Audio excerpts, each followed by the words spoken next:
Hi guys, today I will be reacting to a video of FNG. He makes really good videos and I actually watched this video already. It says Euro team of the tournament, Euros, and but I didn't upload in a long time, so I just wanted to see it with you again and give my opinion and say what is my team of the tournament. Let's just get right into the video.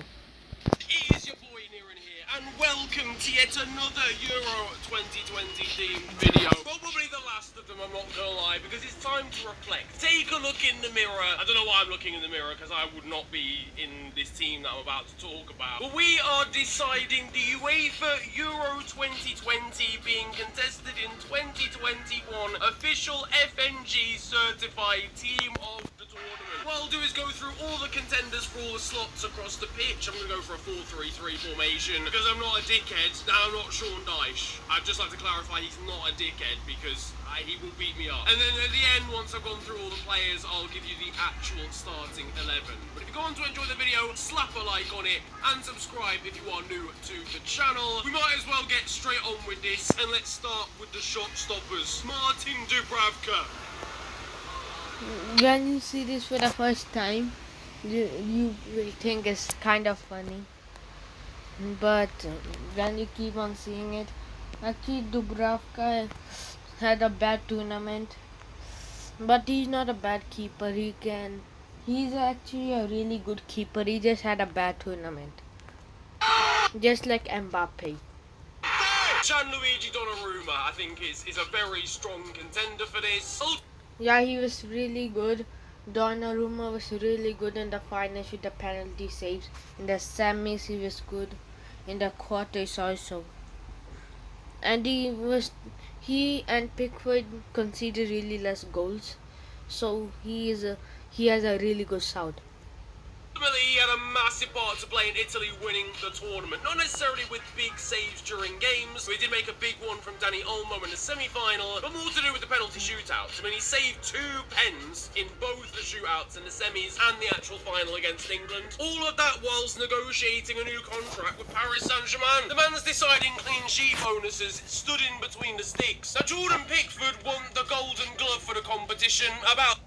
Yeah, Jordan Pickford has a really good chance because Pickford conceded the least goals. He only conceded 2 goals and he was really good in the final penalty shootout. He made some decent saves throughout the whole tournament. He is always good in the England shirt and he was again really good. 3 weeks before it even started. France weren't even on the plane home by the time he was being given that award. The man's conceded 2 goals all tournament and made some pretty crucial saves in games, especially in the groups against Croatia and Scotland. And like Gianluigi Donnarumma, he saved penalties in that final shootout as well. Jan Sommer is maybe somewhat of an outside.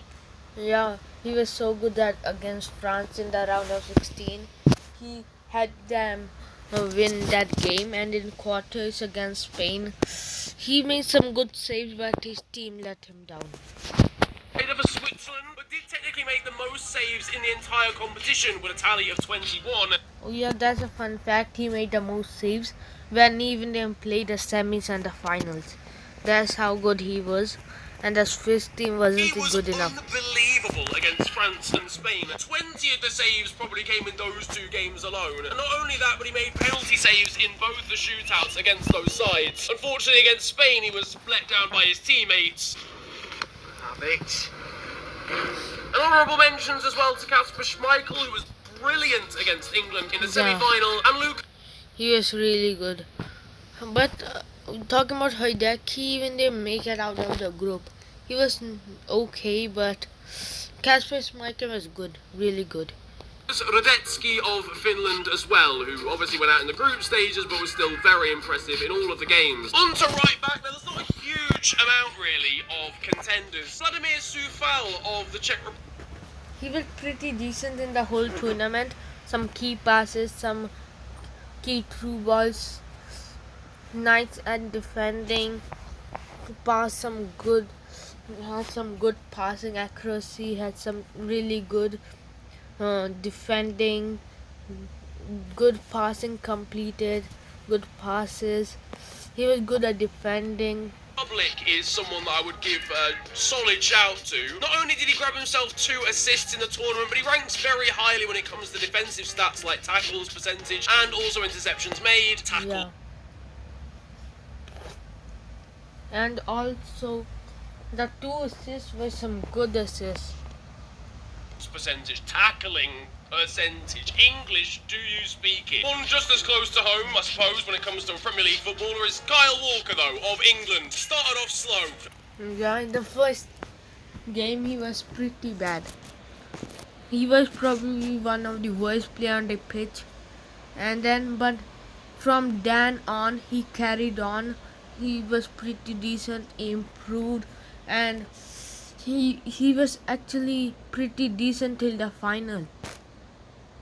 I thought he was very, like, literally our worst player against Croatia, but grew into the tournament really from there. Was impressive at right back, but also on the right side of a defensive 3. His cover against Germany and against Denmark was incredible, but it's not just about pace and inshallah. His intelligence and reading of the game is genuinely world class, second to none, and that's what puts him in those positions to be able to cover for his teammates. And the final honourable mention here is probably Di Lorenzo from Italy, the more defensive of the fullbacks when it comes to that Italian back line, but was very instrumental. Spinazzola was able to move forward when he wasn't injured, in the knowledge that Di Lorenzo was sweeping up and doing the defensive work on the other side. On to the other side, fullbacks wise, and I mentioned him there, Spinazzola of Italy, who I feel so bad for. I can't believe he's going to be out for like a year with an Achilles injury. 12 months, a year. He was genuinely a contender for player of the tournament. That's sad. That's one of the saddest part of the tournament. He was actually being one of the best players in the tournament, especially in Italy. I wanna make a separate video on Italy only, how good they are, how they play. So I'm not gonna talk about Italian players too much because I wanna make a separate video just on them. Just sad, man. He just got started with a really good season. I mean, the Euros he was doing really good. So he just got started and this happened. That's one of the saddest, might be the top 3 most saddest things in the Euros. For me, the way he bombed forward down that left-hand side, cut in as an inverted wing-back and moved onto his right foot, it just stunned the opposition full-backs and penned them back so much. It was integral to the way Italy played, and they did well, to be honest with you, to still win the tournament without him. And in a similar vein, Joachim, I think that's how you pronounce his first name, but Myler from Denmark, who traditionally is a right-back as well, or a right-sided player, has been deployed on the left-hand side for international duty, much like Spinazzola. The youngster from Atalanta, I mean, what a pick-up for them, because he was playing for Genk in Belgium before. He is a baller, and he's so young as well. He's a brilliant ball carrier and dribbler. 12 successful dribbles in the tournament is the 3rd best of anybody. And on top of that, 2 goals in the tournament too. But he's not bad defensively as well. Like, he's a really good all-rounder. Really watch out for him in coming years. And the first of the natural left-backs here in this list is probably Luke. He was pretty decent, yeah. 12 dribbles, completely one of the best. But I think he's more of an attacking player than defensive. So, yeah, that's there. And Luke Shaw is next. With Luke Shaw, the thing is that he's good. He can attack. He can defend.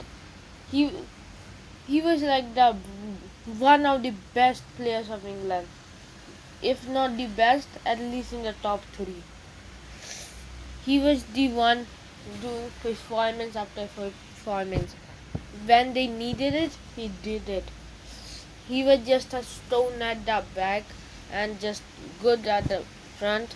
He got like a goal and assist in finals. He assisted that goal. What an assist. Nice cross. And a nice goal. Of England, who I'm sure you're probably surprised I haven't talked about yet. But what a tournament Luke has had. Really blew up, I think, as he arrived out of the group stages. Stepped it up in that game against Germany in the round of 16. And we don't win the game if it's not for him. Gets the assist for the first goal, wins the ball back, and then plays it to Grealish, who gets the assist for the second goal. Integral to both of them, and then scored in the final against Italy. I mean, he's a cult hero for just doing that anyway. Honourable mention, Robin Gosens, for putting Nelson Semedo in a...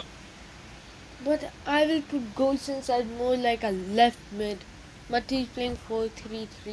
So you can give him a shout out in like the left wing position. Not more like a left back. But still, he had a pretty decent tournament. Full pack of dark fruits. Onto the centre backs though now, and there's for me only one place to start. Harry Maguire, who since coming back from his injury and replacing Tyrone Mings in the side, has literally He's been like a stone at the back. Him and John Stones carrying them from the back. records at this tournament. 21 out of 25 aerial duels won is the most ever. The greatest That's mad. That's mad. ever aerial duel percentage of any player ever in the Euros. He obviously got himself a goal through one of them against the Ukraine, and the knowledge for any striker that you are not beating this man in the air is a massive psychological advantage. And not only that, but he only conceded 2 goals in the whole tournament. That is mental. Himself and John Stones should be proud, because that is a ridiculous record at the highest level of international play. And speaking of combinations, we go over to Italy. We'll start with Leonardo Bonucci, who obviously scored the equalising goal in the final. What a tournament he's had. 3rd best for interceptions in the whole competition, plus 14 clearances as well. I mean, that Italian back two was so solid. And I alluded to it, Giorgio Chiellini obviously deserves a shout here as well. In the words of a Jurgen Klopp, he's a... Those both men, 2 at the back. If you want to have a game, have them 2 at the back. Have John Stones, Harry Maguire, Chiellini, Bonucci. Just imagine those 2 players just switching the game. Just switching in games and games. Just say Croatia, Stones and Maguire. Next is Scotland, Bonucci, Chiellini. Like this switching around. They're kind of mad players. Some. They're good players. They're really good, but they're in their prime. John Stones and Harry Maguire, and Chiellini and Bonucci are in like at end of their career. mentality monster. We was calm also at the end of the first half. We talk all together and say play. We find the right pass, we find the right shoot, and we have to control the game. This is the way to win. I think a shout as well has to go to Simon Kjaer, who was obviously very unlucky with the own goal against England. But other than that, had a superb tournament. Again, especially after what happened with his teammate and friend Christian Eriksen. Moving on to midfield, and we have got a lot of potential candidates now. And once again, we return to it. Yeah, I wanted to talk about this for a moment. He didn't give a shout to John Stones. That's kind of mad. John Stones had a brilliant tournament and he didn't got a shout. For Jorginho, a man who is somehow being tipped for the Ballon d'Or, and I understand why. He's won the Champions League and the Euros in the same season. He covered the most distance of anybody in the tournament, and nobody comes near him for ball recoveries. He was undoubtedly a key part of Italy winning that entire tournament, their midfield balance alongside Verratti and Barella. Again, I don't think he's the greatest of players, but you can't doubt that he's had a brilliant few months. And Marco Verratti, Jorginho, nice tournaments. Marco Verratti, who for me was one of the standout performers, maybe under the radar of the whole Euros. 18 tackles is the most of anybody at the tournament by quite some distance, and he put in good numbers for interceptions as well. I've spoken about distance covered, and you can't really discount Calvin Phillips when we're talking about that. The Leeds midfielder, my goodness me. As a box-to-box midfielder, I think he's worked beautifully, but he also has a great passing range. And I stumbled upon a video that showed he had an afro when he was like 17. Like, it doesn't get any better than this. Next up, Spanish phenomenon. Yep, Pedri, of course. He was probably the best midfielder in the whole Euro. He actually should be top 5, not the best, but he covered the most distance. At that age, doing that much distance covering is actually pretty decent. Mostly the most covering distance is by N'Golo Kante. Because he's in his prime, he can. Prize element here, much like Calvin Phillips, the 18-year-old has, I mean, the guy has, the kid even, a child. No. He had a 100% pass accuracy in 90 minutes against Italy, of course, the eventual winners of the competition. And as a midfielder, that's mental. You're not just playing sideways passes along a back line like centre-backs sometimes do. You're playing balls in behind, potentially risky ones, balls over the top. As well as that, he covered the third most distance in kilometres throughout the whole tournament. Oh, it's third. Angolo can't play the round of 16. Still, I think he should be the first. I think so. This after playing like 60 games across the whole season. Pierre Højbjerg, I think, is a dark horse here as well. I think he actually made it into the official team of the tournament. I don't understand why this guy doesn't get the respect that he should do. I think he's a phenomenal defensive midfielder, but someone with actual great vision as well, like Cal. Yeah, I think he's good, but I don't think he should get into the team of the tournament. I can put so many midfielders in front of him. He's a good midfielder, but getting team of the tournament is another thing. Phillips almost. People really underestimate how good he is actually moving forward as well. 3 assists is like joint second of the whole tournament. And then Emil Forsberg of Sweden, who people are not talking about enough. 4 goals for a guy that went out in the round of 16 is mental. He hit the woodwork, I think, 3 times against Ukraine. He almost single-handedly took them through to the quarterfinals in that game. Honourable mentions, I think Kevin De Bruyne has to get one. I think he created the most big chances of anybody in the entire tournament. And though he may have ghosted in the game in which Belgium went out, he was suffering from injury at the time, so we kind of have to let him off. He came on against Denmark and completely changed the game. France underperformed, but Paul Pogba was a pretty standout member, especially in their midfield. Yeah, Pogba should get us out. But France, most of the players, they had their best tournament. Like Mbappe, Kante had okay, but expected more from Kante. Wijnaldum, I think, is another player that pretty much did all that he could have done in this tournament. Yeah. Obviously went out to the Czech Republic after going down to 10 men, which is out of his control. Scored 3 goals and was mesmeric in the group stages. And then Granit Xhaka as well, pulling out an unbelievable world. Yeah, Shaq.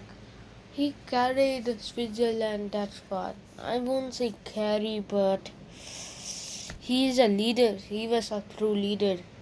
He did something we didn't expect him to do. Last performance out of his arse against the world champions. On to the wingers though now. For me, there's only one place to start, Yeah, and that's with Raheem. Raheem Sterling. And boy, Raheem, the dream Sterling. Yeah, had a good tournament. He carried England till, I won't say carried, but scored till Kane didn't did anything. Till like the knockouts. Like in the first game, like the Calvin Phillips assist, what a pass through. What a ball listen, through. I may have grilled him just a tiny bit before the competition started. But what a tournament he has had. I mean, there was a point where he was our only goal scorer. But the goals that he scored were imperative ones as well. The winner against Croatia, the winner against the Czech Republic, the first goal against Germany. They were all massive goals within the tournament for England. His decision making has always been a bit of a negative for me about his game, but he terrorised Denmark. I know it was a controversial potential dive for the penalty. If he moved that away, even without that, he was the best player on the pitch in that game. And his 20 successful dribbles is in a league of his own. Only Frankie de Jong is within 8 of him. Lorenzo Insigne is next up. 2 goals for him, including one absolute Deserved. Whole, I can put the whole Italian team in it. The whole Italian team is like one player. None of them should win the Ballon d'Or, but still, they don't deserve a Ballon d'Or because they don't have solo players like Messi. They have a team which is like they have only, it's like Messi carrying Argentina. The true definition of carrying. And in Italy, it's like a man for himself. Not a man for himself, a man for the team. The whole 11 are the same level. A substitution can come in, like Chiesa can replace Insigne, and And it will be the same thing. Banger against Belgium. He's just a consistent performer. You know what you're getting with Lorenzo Insigne. Always going to be a class act. Mostly because...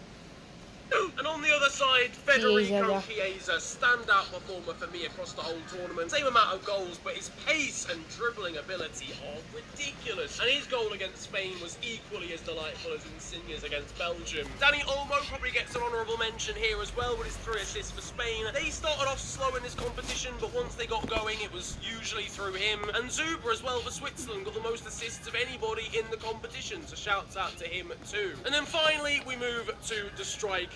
There are some top quality names here, but also ones you wouldn't expect. You know, the quality ones, we start off with Cristiano Ronaldo, debatably one of the greatest footballers ever. The guy's won the Golden Boot, ultimately 5 goals. Every third shot he took in this tournament, he scored it. But in an underwhelming attack, everyone around him was playing awful. You know, Diogo Jota was shocking. Bruno didn't really have an effect. Yeah. It was really down to him, and for me, he performed very, very well. He was a solo player. Lukaku is another name as well you would expect to be doing well. 4 goals for him, but crucially 2 big missed chances. And one of those being against Italy, although I feel like he got a little bit unlucky there. And then for the names you wouldn't have expected to come the start of the season. Patrick Schick of the Czech Republic is a clinical finisher and very good in the air as well. Once he stopped focusing on E-Boys content, he really was able to perform to a higher level. And then after that, another dark horse for me. Scored the only free kick of the Euros against England. Compare that to the Copa America 2 free kicks scored both by Messi, of course. He was the standout player of the whole Copa America. All the attacking stats, he was on top.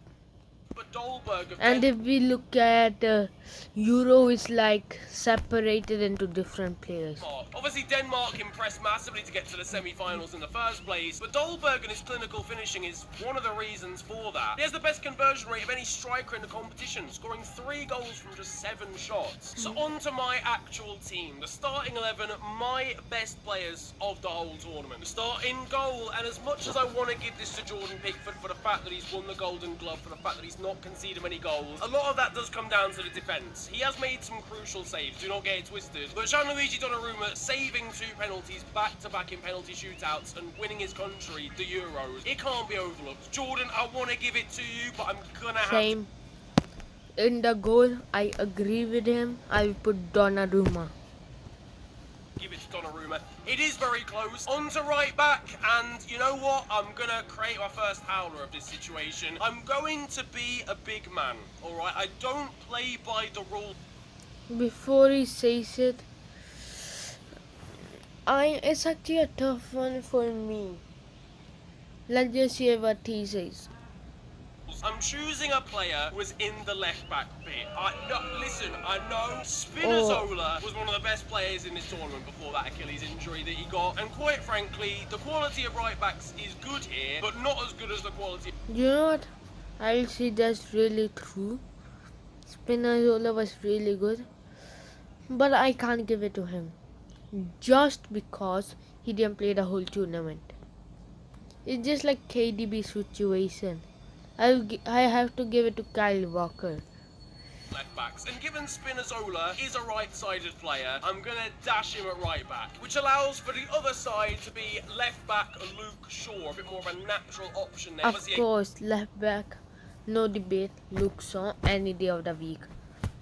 He was the best left back in the whole Euros. No debate, nothing, him. I know Spinazzola works really well on the left-hand side, but he's right-footed, and I want to have both of them in the team. So off you go, both of you. And the centre-back partnership in between them, I'm going to go for Slabhead himself, Harry Maguire. I think for me was the best defender at the tournament. We have to admit now that the season that he's just had is elite. And joining him, it's a bit of a toss-up really, but I think Leonardo Bonucci has just edged Chiellini. Okay, for him. It's a tough one. Actually, for me, the best one I think has to be Chiellini. Not Bonucci, I'll put Chiellini there. People will debate, but Chiellini is there. Chiellini was the captain, the true leader. Chiellini, and next to him, you know what, I will agree, and it's 100% between John Stones, Harry Maguire, and Bonucci. No one else. How much I've seen of them, I think I have to put Harry Maguire. Yeah, Just statistically, Harry Maguire and Chiellini at the centre but back of course position. scoring that all-important, crucial equalising goal in the final. Now moving into the midfield, there's a couple of very obvious options here for myself. First of all, Jorginho, who I think as a defence midfielder has been genuinely world-class in this tournament. Another hard-working midfielder alongside him, and that is Pedri, who for me, as an 18-year-old, has been a standout performer here. I cannot believe how young, but how wise and mature he's played. He looks like the next Spanish midfielder. I will put Marco Verratti, Pedri, and the third one is actually, you know what? I think I will go with Jorginho. He has actually been pretty decent. Not the Ballon d'Or, but yeah. Iniesta or the next Xavi.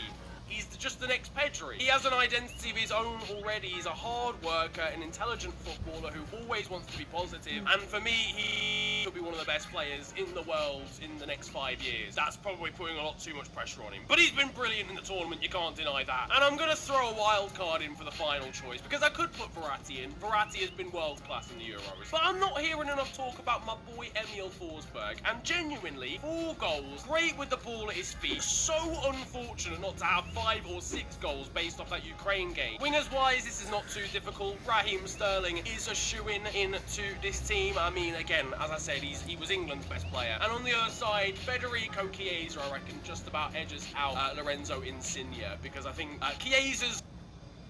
You know what? When I was making my selection, I forgot about Raheem the Dream. I don't know if I should put him in or not. Once Chiesa was really good. Now Chiesa. My first choice is Lorenzo Insigne. My second choice has been Raheem the Dream and Chiesa. was slightly greater than Insigne. Yeah, I will put Raheem Sterling. Great performances. Which leaves us with a bit of a headache moving forward, because I think really it's a toss-up between 2 players. Patrick Schick, who has been an incredible breakout performer for a side that is nowhere near as good as the other teams in the competition, but has obviously played well, scored 5 goals and matched the other player here, Cristiano Ronaldo. I was going to say I'm going to give it to Ronaldo because statistically he's been better. But Patrick I will Schick put has this Schick. I'll give it back to you, sir. doing this for the Czech Republic, and no offence to the Czech Republic, they're not as good a side as Portugal. So Patrick Schick, welcome to the team. I feel bad not including the official Golden Boot winner in the side as a striker, but it is basically a... Okay, so that's it for the video. If you guys enjoyed, drop a like, subscribe, and bye.